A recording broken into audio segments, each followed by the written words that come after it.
Poor Shina can't seem to stick the landing for the life of her, so immediately as the level starts we are assaulted by the silhouette version of those winged enemies from the last level, though this time we are being sniped by enemies in the background that throw Mirage bombs. Thankfully they can easily be dodged or reflected. Still, being sniped at by enemies in the background does add an extra element so that this isn't identical to the winged enemies in the previous level. This screen is far less interesting on the other hand, but there is a secret for us over to the left after we destroy all these guys. Grabbing these coins isn't even necessary anymore. Over here to the left, as I said, there's another secret shop. This time we have the Mirages sniping at us again, and it's slightly more difficult because we've turned sides. We could of course press the triangle button to permanently switch which side we're on, but that's not necessary for just this one encounter. As with the secret shop in the first world, we just need to scroll all the way up to the top to find what we're looking for. In this case, the item of interest is Angara, or Anger, if you live in Japan. And Anger is of course the bomb weapon. Not incredibly useful, but we will get to see him before this world is over, so there's that. Now that we have him, we're going to go back up and go down the way that we were intended to, which is straight through the top of the pyramid. Or castle. It's a rather odd-shaped castle.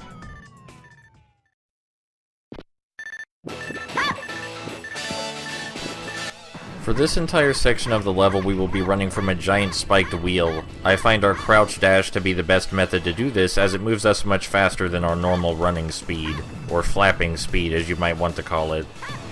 If we do manage to get hit by the spike wheel, it won't even hurt all that much, but it's still a little bit frustrating to get stun-locked by it. There are multiple paths we can take, and there is another secret shop in here. You need to go down the lowest path to reach it. Some of the silhouettes can get really grab-happy, but even then, using the crouching dash is better because it doubles as an offensive move. So even if it isn't foolproof, you have a higher chance of pushing them out of the way than if you used a regular dash. Or flap, I guess, as you could call it.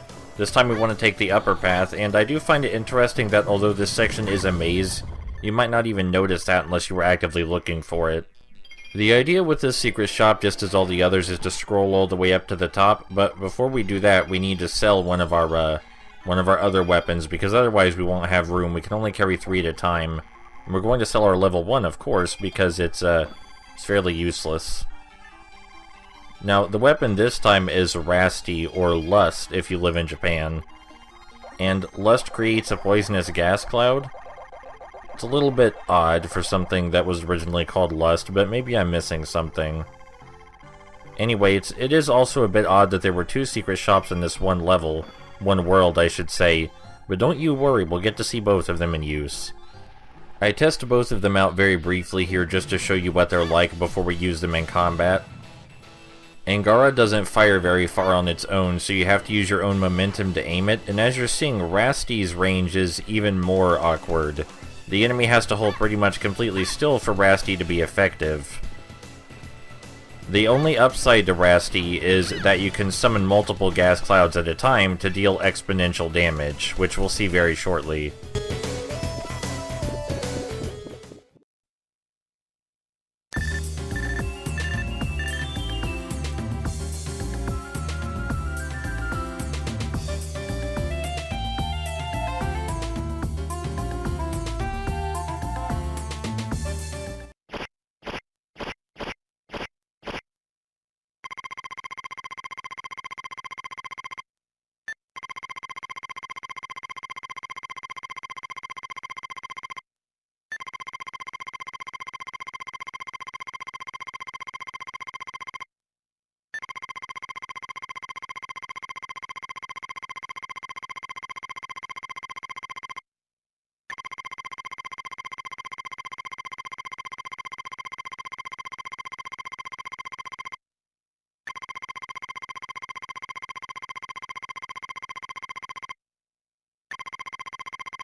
My blood is boiling!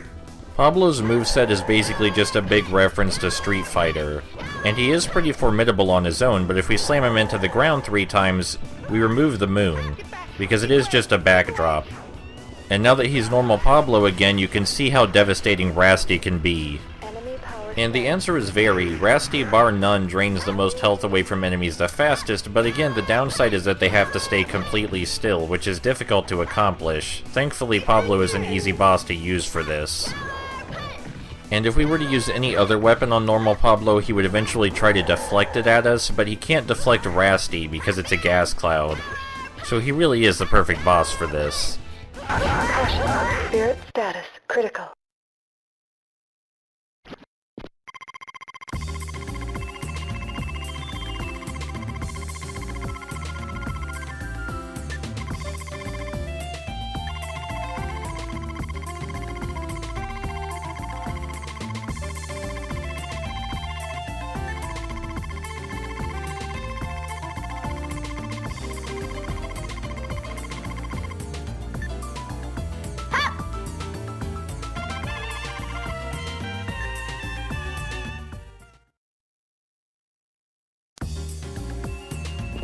Let's go! Before we fight the other boss, we're going to take a brief stop to refill our spirit energy. We have more than enough money for this, but since I'm going to be redoing this with the regular weapon, it doesn't really matter. The reason we need to fill up our spirit energy is because otherwise Angara is going to be even more useless than it normally is. I realize this level may be a bit short, but there is a reason that the levels are this small.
So the idea behind Malik here is that he becomes whatever attribute we shoot him with. So we shot him with the silhouette shot, now he's a silhouette, which means we have to use our Mirage shot to hurt him. You'll notice Angara deals a lot of damage, but is difficult to aim. It's for this reason this is one of the most difficult bosses to use Angara for, but it's also the easiest one to show off Angara's unique aiming, as difficult as it may be. Now we want to turn Malik into a silhouette instead of a Mirage, because when he's in his Mirage form, he has a homing shot. But in his silhouette form, he just has a fairly straightforward laser, which is far easier to dodge. Another interesting facet of this fight is that you need to tilt the platform left and right, because Malik doesn't care where you are on the screen, so he just crawls all over the wall. So you need to move the platform around to where you can actually aim at him properly, which can be a bit difficult and even a little frustrating at times unless you're using the basic shot, which is a lot easier to aim. After a significant period of time, he reverts back to his normal form, and you need to shoot him again to transform him, as you've already seen once before. So there are a lot of interesting things and potential strategies to this fight. The only downside is that if you're using the normal shot, the fight can last under 30 seconds. Though part of that depends where exactly on the wall the boss decides to climb. Oh! No! I did it!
wonder how many seconds you'll last this time. So this fight isn't too different from last time, but now Zohar has access to a wider range of moves. The new moves make Zohar Metatron a lot more agile, and the new moves make Zohar Sandalphon, well, she spams projectiles better. In addition, both of them are far more aggressive than they were in the initial encounter. We need to get Zohar's health down to 500 to end the fight, but there's no way to actually win. Sandalphon's move that I'm most interested in is the one where she sends us flying into the air and then shoots at us, which she uses right here. Even if she knocks us into the air, as you saw, it's possible to deflect the shot she fires afterward if you react quickly enough. All things told, Zohar is not a particularly formidable opponent, even with their new moves. The most difficult thing about fighting Zohar is, of course, that our spirit energy constantly drains when they hit us with the same attribute that we are currently. But this is an excellent opportunity to show you what happens when our spirit vanishes. When our spirit completely vanishes, the weapon disappears, and the next weapon in the chain gets filled up to full spirit. This is an incredible utility, and it means that we can use extra weapons as a portable spirit boost. Because now our basic shot is back to full, which will make this fight go so much faster. Using this mechanic allows for a lot more strategy in the game than I think was originally intended, but I'm not about to complain about it.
Keep an eye out for those guardian angels, yes.